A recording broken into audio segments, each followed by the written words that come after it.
bem-vindos ao podcast Voz do Compliance da Comissão de Conformidade e Compliance da OAB de Santa Catarina, um espaço de diálogo sobre boas práticas, e nós iniciaremos com as saudações à nossa presidente, Alexandra Candemil, que tem aí prosperado e implementado este programa para que nós possamos ter então a vertente da integridade, do compliance, dentro das nossas comissões, principalmente a nossa comissão e o nosso subcomitê de ESG e Direitos Humanos.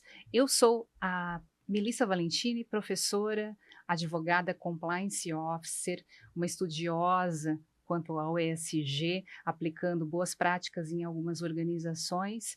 E hoje nós temos uma proposta de um diálogo enriquecedor sobre matéria pública, programas de integridade em contratações públicas.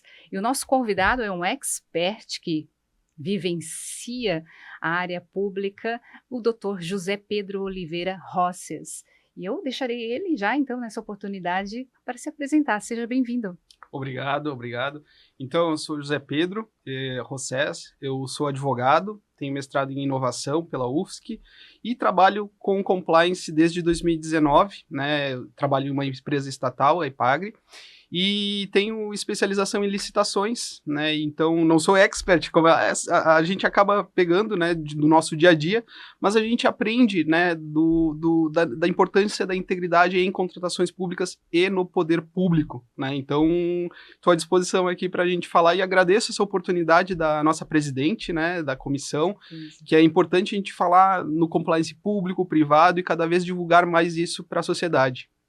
José, eu falei para você com antecedência que eu estava bem animada, porque eu também quero aprender muito contigo, embora a gente tenha alguns clientes da área pública, mas a gente não vivencia isso diariamente como a tua pessoa. Então, será agregadora aos nossos advogados e advogadas no intuito daquele advogado e advogada que não trabalha na área pública e quer ingressar neste campo que é tão promissor, porque nós temos aí deficiências de assessorias. Nós vamos falar ao longo desse podcast, tenho certeza que tu trará essa abordagem da tua vivência, das percepções. Mas primeiro, de forma didática, nós vamos falar sobre o que é um programa de integridade. E já lanço outro desafio. Não só o programa de integridade, mas qual é a diferença dele com o compliance? Então vamos para a primeira pergunta aí, então. O programa de integridade, ele é definido, né? Hoje a gente tem vários programas de integridade. O programa de integridade tem o lá da lei anticorrupção, né? Então ele já vinha sendo definido como o quê? Como um conjunto de procedimentos, de práticas de integridade, de auditoria, de canais de denúncia, de procedimentos que a empresa tenha para auditar, para promover a integridade, né? E o quê? Prevenir, detectar e remediar desvios como corrupção, fraudes, esses problemas que podem causar um grande prejuízo à empresa, né? E esses programas, eles são essa estrutura que a empresa tem que ter, com pessoas, processos, procedimentos, né? E eles ajudam a empresa a evitar riscos, né? Então é muito importante. E o detalhe importante é o seguinte, eles vieram antes com essa ideia compliance anticorrupção, né? E aí a gente vem com os programas de integridade na lei anticorrupção, que eles vieram para regulamentar a lei 12.846, né? E aí ela veio como um mecanismo para quê? Para dizer, ó, a empresa, ela tem práticas de integridade. Então, se essa empresa, ela cometer um ato lesivo à administração pública, ou seja, alguém daquela empresa causar um dano, fraudes numa administração pública, ela vai ser responsabilizada objetivamente, não importa se teve culpa ou dolo, certo? Sim. E aí, se ela tiver um programa de integridade, ela teria as sanções mitigadas, né, da lei anticorrupção, certo? E ela teria essa vantagem de ter as sanções. A lei anticorrupção também prevê o quê? A publicação da decisão condenatória ali em jornais, acaba com a reputação da empresa. E aí, tu tendo um programa, essa sanção é mitigada. Isso começou na lei anticorrupção, né? E agora, esses programas, eles foram se ampliando, né? Lá em 2013, né, começou a lei anticorrupção, e agora nas contratações públicas, né, a gente veio com uma onda de depois, não só na anticorrupção, mas nas contratações públicas. Distrito Federal foi um dos primeiros estados que regulamentou o quê? Vamos contratar com a iniciativa privada. Então, vamos exigir programas de integridade. Que ela tenha esses mecanismos de auditoria, que ela tenha esses mecanismos de canal de denúncias interno, que ela tenha práticas de integridade, certo? E isso foi melhorando, e agora veio com a nova lei de licitações, que aí ela também traz a necessidade de programas de integridade em alguns casos que eu vou falar depois. E aí a gente vê essa noção. Então, programas de integridade, eles são uma estrutura que tem que ter esses integridade, auditoria, canais de denúncias, código de conduta, políticas internas. Para quê? Prevenir, detectar e remediar problemas, desvios e tudo mais, certo? Isso começou lá na lei anticorrupção. E agora a gente tem nas licitações. Mas o que é o diferencial? Quando a gente fala em compliance, a gente fala num sistema de gestão, a gente tem normas internacionais e um sistema, né? Que hoje a gente tem a ABNT 37.301, né, que é uma norma que ela traz um sistema. Ela traz uma gestão. Uma gestão, é um sistema de gestão mesmo. Então, qual é a diferença? Como eu falei anteriormente, eu posso estar em compliance, certo? Certo. No meu ramo, porque, por exemplo, eu sou uma empresa de farmácia e eu tenho um sistema de gestão de compliance. Mas eu não vou ter um programa de integridade porque o programa de integridade ele vai estar ligado à lei anticorrupção, ali com aquela estrutura estanque que tu vai ter que atender aqueles requisitos legais, seja para a lei anticorrupção, seja para agora para as contratações públicas. E tem uma diferença, como eu vou falar depois também. O programa de integridade das contratações públicas na avaliação da administração federal tem mais requisitos do que o da lei anticorrupção. Então a gente vê que compliance é isso, é tu estar em conformidade, agir de forma ética, né, tu ter estruturas internas. E o programa de integridade são esses requisitos que tu vai ter que ter para atender, seja depois vai ser auditado, digamos, a empresa cometeu um fraude e corrupção, depois vai ser avaliado o programa de integridade, conforme lá a lei anticorrupção, a 12846, e se ela atende requisito por requisito ali.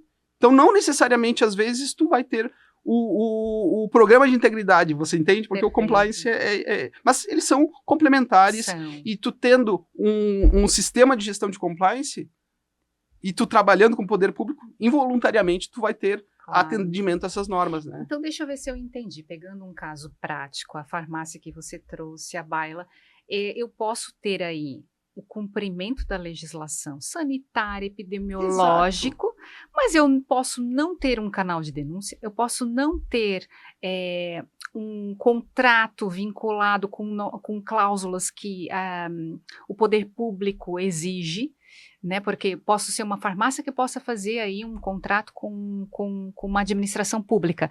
Eu posso simplesmente não cumprir aqueles requisitos que o órgão público exige. E, portanto, o meu compliance não é o suficiente para agregar o programa de integridade que deve ter. Dessa linha, então. Mas se você já vai ter um sistema de gestão de compliance, também é importante você... Primeira coisa, você tem que... Quando a norma de gestão de compliance, ela pergunta assim, qual o seu contexto? Quais as normas que você atua? Então, se você não atua com aquelas normativas, você nunca atuou com o poder público em contratações nesse ramo, não necessariamente tu vai ter todos os pilares de um programa de integridade. Perfeito. É nesse sentido. Acho bem importante a tua abordagem, porque então é mito que eu tenho compliance sem programa de integridade. Não façam esses juízos de valor. É que assim, ó, tem essa confusão de integridade com programa de integridade, com compliance, né? Mas, por exemplo, uma empresa internacional, ela pode estar em compliance com as normas dela. Claro.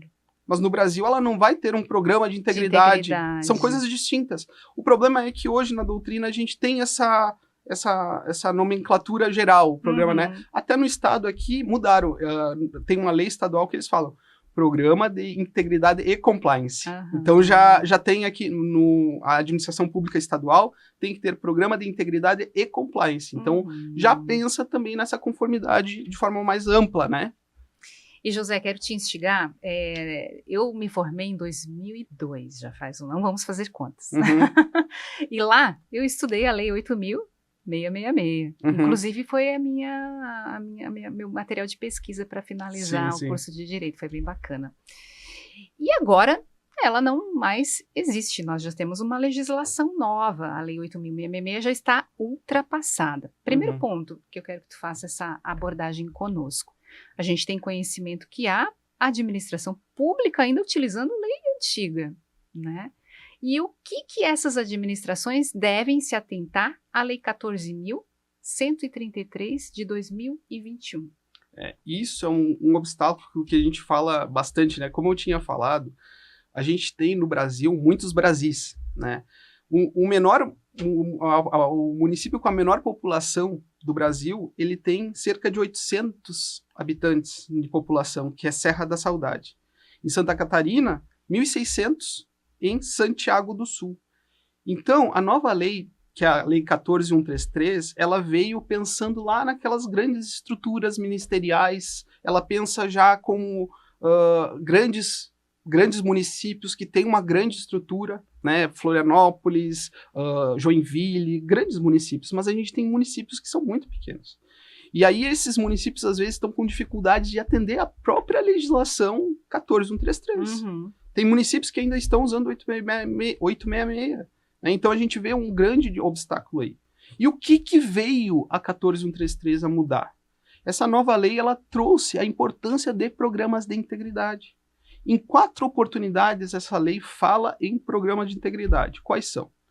Então, o primeiro ponto ela vai dar relevância a programas de integridade, porque em determinados casos tu não vais conseguir contratar com o poder público. Sim. Qual é? O primeiro caso é contratações de grande vulto.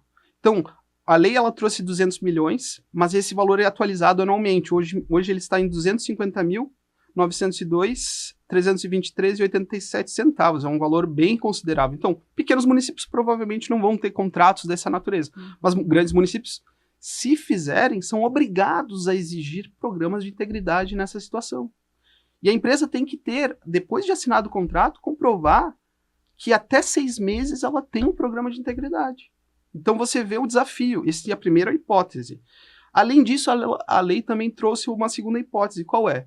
Digamos que 2 empresas empatam. Certo. O quarto critério de desempate é quem tiver um programa de integridade desempata. Então aí não é obrigatório, mas você tem um diferencial competitivo. Mas aí, nesse caso, é um programa já executado? Sim, você tem que comprovar. Não preciso dos 6 meses, eu já tenho que comprovar. Comprovar que você tem uma declaração que você tem esse programa de integridade, né? E aplicação de sanções, ou seja, isso vai valer para qualquer. Digamos que você descumpriu um contrato com o poder público. Na dosimetria lá, ele vai ter que considerar as consequências, a situação concreta, e se você tiver um programa de integridade, isso vai ajudar na sua sanção, né? Então a lei prevê, por exemplo, multa, impedimento de participar em licitações, declaração de idoneidade, e isso vai mitigar porque tu tens um engajamento na integridade. E o quarto caso é de reabilitação. O que seria a reabilitação? Digamos que você cometeu uma infração grave, apresentando documentos falsos ou atos da lei anticorrupção contra o poder público. Para você poder contratar de novo, você pode ser reabilitado. Só que para você reabilitar, você tem que mostrar que você tem um programa de integridade. Ou seja, eu me arrependi, eu me organizei como empresa e agora está aqui. Estou engajado em integridade e não pretendo mais cometer atos de corrupção. Então isso você vê, esses 4 pontos a nova lei trouxe. Mas como eu disse, alguns municípios ainda isso é uma realidade muito longe, né? Alguns municípios ainda não regulamentaram. O governo federal há pouco regulamentou com uma portaria dizendo como que vão ser avaliados isso, porque alguém tem que avaliar. Eu ia te perguntar, como é que é auditado? Exatamente. Questões, e então, né? O poder público vai ter que ter alguém olhando isso. E aí as orientações do órgão de controle. No âmbito federal foi definido que a Controladoria Geral da União que vai fazer essa análise, né? Então, mas como eu disse, a gente tem legislação de licitações, vários entes que podem regulamentar de forma diferente, desde que não sejam contrários à lei nacional, né? Então tem municípios, por exemplo, que não é 250 milhões e pouco, é um valor menor. Então quem trabalha com poder público tem que saber que hoje programa de integridade às vezes é uma necessidade, porque senão tu não vais contratar, ou uma vantagem competitiva, seja no desempate, ou mitigar um prejuízo, e aí uma gestão de riscos, ou seja, se eu vou ter uma multa de 1 milhão, às vezes pode ter uma multa de 500 mil, porque eu comprovei que estou engajado, né, na integridade. Então, a dica para o advogado, advogada que está iniciando é, bom, a minha empresa quer contratar com um órgão público, eu tenho a lei referente, então, a lei que fala sobre a contratação de grande vulto, mas há estados que podem regular, ter uma legislação com um valor inferior. É isso. A gente tem vários estados, até antes da... Quando falasse na 866, na época da 866 já existiam essas leis estaduais prevendo programas de integridade com valores, e os valores, algumas leis continuam vigentes. Quais são? Vários estados, eu vou citar alguns, porque municípios também têm, com leis especiais. Ou seja, então eles podem legislar tanto em esferas municipais, estaduais, e a federal já tem então a lei 14.133. Isso, porque é a norma geral. Só não pode o estado, por exemplo, prever que 500 milhões. Aí não, né? Porque ele está contrário à lei federal. Mas eles podem fazer de acordo com o seu contexto. Ou menos, diminuir. Por exemplo, Rio de Janeiro, Distrito Federal, Amazonas, Rio Grande do Sul, Goiás, Pernambuco, Mato Grosso, Maranhão, Sergipe. Ou seja, são vários estados, né? Então, quem trabalha com o poder público tem que saber a 14.133, e se vai assessorar algum cliente, né, um advogado, tem que saber, mas tem uma lei estadual falando sobre programas de integridade? Quais são os pilares de o que vai ser avaliado? Né? Quem vai avaliar? Tem que ter isso em mente, né? Vamos repetir os estados para ver quem que de repente está nos ouvindo em outro estado? Vamos Rio lá. de Janeiro, Distrito Federal, que foi Distrito Federal um dos precursores, Amazonas, Goiás, Pernambuco, Mato Grosso, Maranhão e Sergipe. Então a gente vê que tem várias realidades, vários programas, e a gente vê que em contratações públicas, por que é tão importante a integridade? Pelos desvios. Quem não abriu um jornal e viu prefeitura de tantos, desvio de tantos reais, estava comunando o prefeito e o dono da empresa, né? Desde de 93 já veio com essa ideia de combater corrupções, porque a gente não quer o menor preço. A gente quer menor preço, melhor qualidade e relações éticas, né? É isso, menos desvios. José, nós participamos então do comitê e você lembra que nós estávamos falando sobre uma abordagem de um projeto de lei em Goiás sobre ESG, né? Então vejam que há estados muito mais avançados nesse sentido, e o advogado que vai trabalhar, por exemplo, trabalha em Santa Catarina, pegou um cliente lá em Goiás, é totalmente outra percepção no sentido de todo o contexto de sustentabilidade, de integridade, e ele deve sim, são momentos específicos, cada estado tem a sua especificidade, que ter uma atenção redobrada, porque senão ele pode prejudicar o cliente, pensando numa legislação em Santa Catarina. Aliás, curiosamente, o que temos em Santa Catarina? Em Santa Catarina, assim, a gente tem, hoje, o programa de integridade não tem essa diretriz clara como é lá no âmbito federal, né? Então a gente tem o decreto de obras, que a gente prevê o decreto de obras, mas ele não fala, ele diz o seguinte: para contratações de alto vulto, de grande vulto, você tem que ter um programa de integridade, conforme as orientações dos órgãos de controle, só que ainda não foram emitidas as orientações, né, de como que isso vai estar. Em Santa Catarina, por outro lado, eu digo assim, não adianta tu ter compliance, integridade só na empresa privada, você tem que ter no poder público. E isso a gente tem uma lei, a 17.715, para quem quiser pesquisar, 17.715, que ela trouxe o quê? Programa de Integridade e Compliance da Administração Pública Estadual. Ou seja, a administração pública estadual também tem que seguir o seu dever de casa e ter códigos de ética, de conduta, você tem que ter gestão de riscos de integridade, desvios, fazer mapeamento desses riscos, né? E isso já tem uma lei estadual que obriga, porque não adianta tu ter só o compliance na empresa privada e o poder público corrupto, ou vice-versa, né? Então a gente pega isso. E o mais importante que eu achei, você falou em ESG, a portaria que regulamenta esses programas de integridade na administração pública federal, autárquica e fundacional, né? Ou seja, INSS, autarquias, órgãos, ministérios, né, no âmbito federal, ela pegou muito forte na questão do ESG. Diferente dos outros programas de integridade ali da lei anticorrupção, porque ela diz o seguinte: o que é o programa? É prevenir, detectar, remediar desvios e irregularidades, mas não só isso. Ela diz o seguinte: também para cultura de integridade, serve para isso, para fomentar a cultura de integridade na empresa e mais, mitigar riscos sociais, ambientais e proteger direitos humanos. Que é uma grande inovação, né? Isso é uma inovação, é o divisor de águas, porque aí tu tem ali a preocupação não só com governança, mas com questões ambientais e questões sociais. Não adianta tu ter uma empresa que cumpre todas as normas, mas não cumpre licenças, joga lixo sem seguir normas legais, ou que comete práticas antissindicais. Então, ou você é íntegro ou não é. Íntegro já vem da palavra inteiro, né? Com certeza, estar inteiro em todo o contexto, isso, né? Exatamente. Você se refere à portaria 226 de 2025 da CGU. Isso, essa portaria, então, que foi esse divisor, porque ela deixou claro, na administração federal, como que vai ser avaliado esse programa de integridade. E aqui eu faço algumas perguntas, assim, até com uma instigação, para quem trabalha com empresas nessas consultorias, ela tem um anexo, que ela diz o seguinte, o que vai ser avaliado. E várias perguntas. E algumas perguntas na área de SG... Isso é muito importante. É como se fosse um checklist. É um checklist. E ela já pergunta assim, você faz gestão de resíduos, você tem políticas e procedimentos de recursos naturais, de emissão de poluentes, você cuida das licenças ambientais, se elas estão válidas, você tem políticas de promoção de direitos humanos, você tem... Ou seja, ela faz tanta pergunta que tu pergunta, mas será que a minha empresa ela não está atendendo isso? E tu não podes declarar que você tem, porque depois isso pode ser auditado. Exatamente. E pode ser declaração falsa, até criminal e ato de lei anticorrupção. Então você vê que ela instiga a perguntar, você tem isso, você tem aquilo?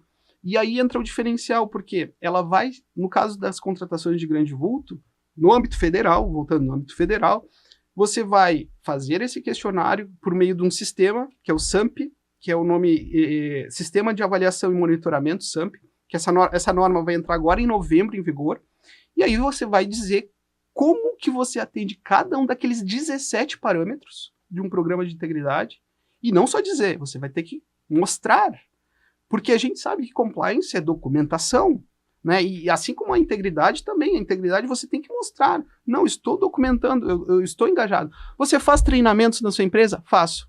Me comprova. Mostra a lista. Qual os assuntos que foram abordados? Entende? Qual o público-alvo? Quantas pessoas foram abrangidas? Ah, faço treinamento, mas só 2 gerentes participaram. Não tem eficácia nenhuma, né? Nenhuma efetividade nisso. José, eu quero te confidenciar que é uma matéria que me instiga bastante, e este ano eu tive a oportunidade de escrever com um advogado português sobre o novo conceito do Código de Ética e Conduta, com parâmetros do programa Proética e também parâmetros da União Europeia. Ele será publicado em um livro pela Iberojur, será um estudo bem oportuno, porque vai ajudar principalmente a nossa comunidade jurídica a entender o porquê o programa Proética, que é tudo que tu estás falando, traz abordagens, por exemplo, de sustentabilidade no Código de Ética e Conduta. Traz abordagens, por exemplo, de direitos sindicais no Código de Ética e Conduta. Mas eu sei que tu és um expert em programa Proética. Fala um pouquinho para nós. E aí que tá, você falou do programa Proética, e isso vai ser um diferencial competitivo. Por quê? No âmbito federal, nesse programa de integridade, se você já tem, a empresa já está de acordo com o programa Proética, ela sai lá na frente. Por quê? Porque ela não vai precisar ter todo esse questionário de avaliar, de fazer essa avaliação, de mandar esses documentos, porque ela fica dispensada. Ou seja, se você já está no programa Proética, você já está na frente. Na questão quando dá o desempate também. Por quê? No desempate vai ser uma declaração que você tem um programa de integridade. Mas não é uma declaração, eu tenho um programa de integridade. Não, eles vão também exigir, um dos documentos que pode ser entregue como tal, é o programa Proética. Então você vê que o programa Proética, ele é um avanço também, e cada vez mais o poder público está alinhado a isso, nessas práticas de sustentabilidade, não só quando a gente fala assim na integridade, mas o pessoal chama o compliance de corrupção. Não, mas no compliance que gere valor, né?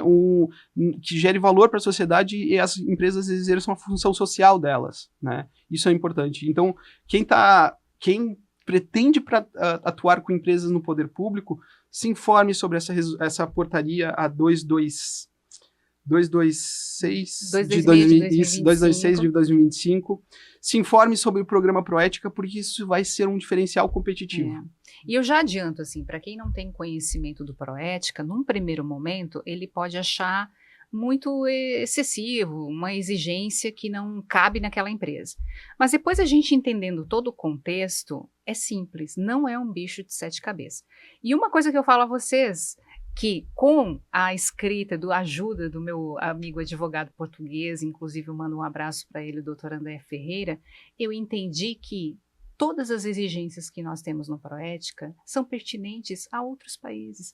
Não há nada a mais ou a menos, no sentido de que nós estamos caminhando no limite certo, né? Ninguém exige mais, porque outros países também, inclusive, pelo que eu entendi, a gente vai ver no contexto do artigo, a União Europeia é um pouquinho mais exigente nesse contexto. Você falou tudo, porque assim, cada vez mais a gente vê que o cenário internacional vai nos trazendo essas exigências, né? Tanto que a própria lei anticorrupção veio de força internacionais, tratados internacionais que a gente aderiu, né? Então a gente vai vendo. Na questão de proteção de dados também, GDPR hoje, por que a gente tem uma lei geral de proteção de dados também? Porque cada vez mais a gente está interagindo com atores internacionais e eles exigem uma régua. Com certeza. E sem essa régua eu não tenho negócio, eu não tenho competitividade, eu não tenho negócios.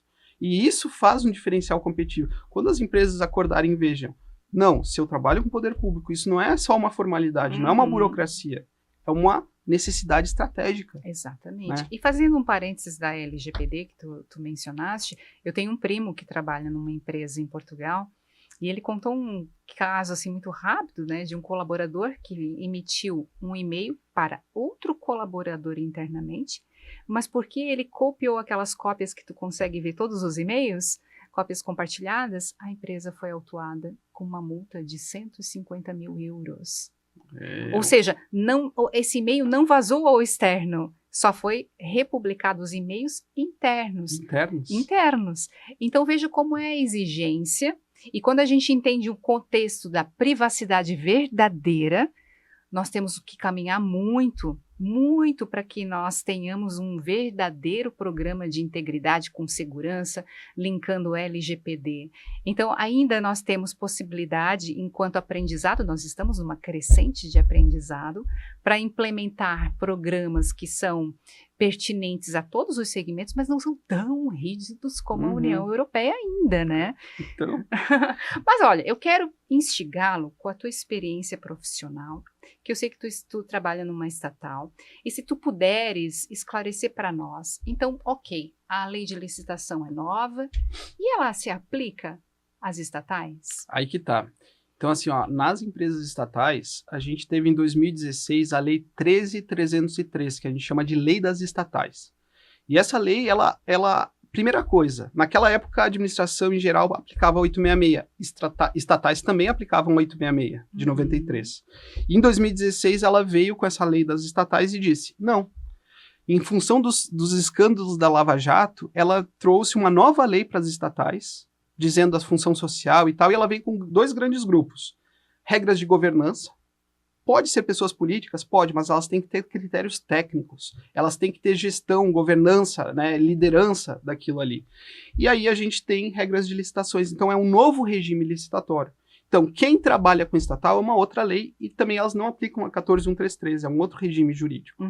Mas o que é mais legal é que na lei das estatais, quem trabalha com compliance, eu te pergunto, pesquisa compliance lá no Planalto, a lei fala o termo compliance numa norma federal, então é raro tu ter esse nome. Sim. E tá lá. Lá em 2016 já tinha o termo compliance ali. E no artigo 9º, se tu for ler no artigo 9º da lei das estatais, ela traz ali um programa de integridade, basicamente, ela traz uma estrutura de quê? Canal de denúncia tá ali, você vai ter auditoria tá ali, você tem medidas de não retaliação a denunciantes estão ali. Você tem o que a gente chama das primeiras linhas, segunda linhas, né? Ou seja, os gestores na primeira linha, uma área de conformidade e gestão de riscos na segunda linha, dando apoio, né? E uma auditoria na terceira linha ali, dando aquele apoio, aqueles papéis e todo mundo para entregar valor. Tá tudo ali no artigo 9º. Um pequeno artigo fala de uma estrutura que basicamente é muito similar a esses programas de integridade que a gente vem falando agora. Né? Ou seja, para quem quer iniciar, é muito didático. A legislação traz essa forma didática para que ninguém consiga se perder no meio do caminho, né? Uhum. Deixa eu te perguntar, as auditorias, elas devem ser externas ou internas num programa de integridade? Porque para mim não está muito definido isso, né? Assim, no programa de integridade, como a gente falou, é importante tu ter auditorias internas, né? Porque a auditoria interna, ela vai avaliar a eficácia das primeiras e segunda linhas. Sim. Né? Então, tu tens uma auditoria interna, ela é muito importante para que tu avalie aquelas rotas que estão, aqueles desvios, aqueles procedimentos operacionais que tu tem alguma brecha ali e tu melhore como uma empresa. Mas a auditoria, ela vai ser externa desses programas de integridade, como eu falei, porque vai ter a CGU como órgão de controle, avaliando se o programa atendeu aqueles pilares. O SAMP ali vai ter que ter eles vão avaliar se aquele programa atende ou não os requisitos. Então, assim, é estratégico tu ter a auditoria interna e auditoria externa. Né? E depois também tem, por exemplo, empresas estatais, elas são obrigadas a ter uma auditoria independente também das avaliações contábeis. Sociedades anônimas também tem isso, né? Então não adianta tu ter só estruturas internas, mas tu tem que ter, por força de lei, né, auditorias independentes que façam lá, registrado na CVM e tudo mais, né? Então, tu precisa ter estruturas. Mas como eu disse, sempre vai depender do porte da empresa, onde que ela atua, né, o contexto que ela está, porque cada empresa vai ter o seu arcabouço legal, né? Como a gente falou da farmácia. Farmácia é uma coisa, agora tu trabalhar com uma petroquímica ou tu trabalhar com produtos naturais que envolvem patrimônio genético é outra legislação. É todo um contexto diferente. É totalmente diferente, exatamente. José, nós estamos nos encaminhando ao final, mas eu gostaria de 2 colocações. A primeira, eu te instiguei, né, te deixei aí com um compromisso que eu disse, José, nós não temos muitas doutrinas, bases teóricas para estudar todo esse contexto. O José tem muita bagagem de experiência prática, mas ele também é um estudioso, que eu já percebi isso. Eu disse, traga um livro para recomendar para os nossos colegas advogados e advogadas de Santa Catarina. 2 livros que eu indico, assim, muito bons. Um é da Fernanda Chiran, que é Compliance em contratações públicas. E esse daqui também eu recomendo, que é muito bom, que é o Compliance nas contratações públicas do Rodrigo Pironti e Mirella Zilotto. Porque ele traz isso que eu falei dos outros estados que tem, ele faz a comparação de qual o valor que exige na Amazonas, no Distrito Federal, essas diferenças, e ele explica cada um dos pilares de um programa de integridade, seja código de conduta, auditorias, controles internos que tu tens que ter, suporte da outra administração. A gente sabe que sem suporte não funciona, nada né? acontece. Nada acontece, exatamente. Então ele fala de cada um desses pilares, isso eu acho que é muito interessante para a gente aprender, mas se eu dou uma dica, como você falou, primeiro deles é o Proética. E segundo, leiam o anexo dessa portaria. Né? Essa portaria 226 da CGU, ali tem basicamente, é até um desafio tu como empresa. Será que minha empresa tem isso? Eu acho que não tem. Então vamos melhorar. Exatamente. Aí tu cria controles internos. Uma autoavaliação. Uma autoavaliação para ele ver, não, eu tenho que melhorar isso. Mostra outras fragilidades, né? Inclusive com metas, porque talvez ele não consiga alcançar neste momento. Mas se ele planejar, né? E isso na portaria que ficou bem legal, porque ela disse assim, ó, tem aqueles 6 meses depois da assinatura do contrato, mas se tu não conseguir, ela vai ser reavaliada, e aí tu pode fazer um plano de conformidade para se adequar em mais 6 meses, entendeu? Então ela dá uma brecha. Até porque a gente sabe que em 6 meses ele não vai conseguir. Se ele começar do zero, impossível. A gente sabe que é um pouco moroso, até porque tem a questão da base cultural, não só documental, mas toda a cultura de implementação, porque não basta eu adotar o programa, eu também tenho que transmitir para toda a cadeia que ela consiga entender, ela consiga aplicar, porque a operação a gente sabe que é diferente, né? E eu tenho que ter aí multiplicadores deste projeto para que ele simplesmente nasça e seja monitorado corretamente. Porque não adianta eu fazer, que é o que muitas empresas pecam. Eu fiz, não monitora. vai morrer. Fica de fachada. E aí Vai o compliance e os programas de integridade de fachada é isso que a portaria não quer, porque ele pode ser auditado, pode ser monitorado, né? E a empresa, como eu disse, se não tem, não declara que tu tens. Ou eu vou contratar uma consultoria e ela vai bater isso em 2 meses. Não vai ser assim. Se falar, pode prestar atenção que vai faltar alguma coisa, porque em 2 meses, olha, não tem como. Não tem, é um desafio, né? É um desafio. José, eu quero te agradecer imensamente em meu nome, em nome da doutora Alexandra Candemil, que está em São Paulo hoje, nos representando num importante evento de compliance. Eu sabia que seria uma conversa, um bate-papo rico. Gostaria de ficar mais tempo, porque tu tens uma bagagem muito importante para nós profissionais que queremos aí abrir a mente no setor público.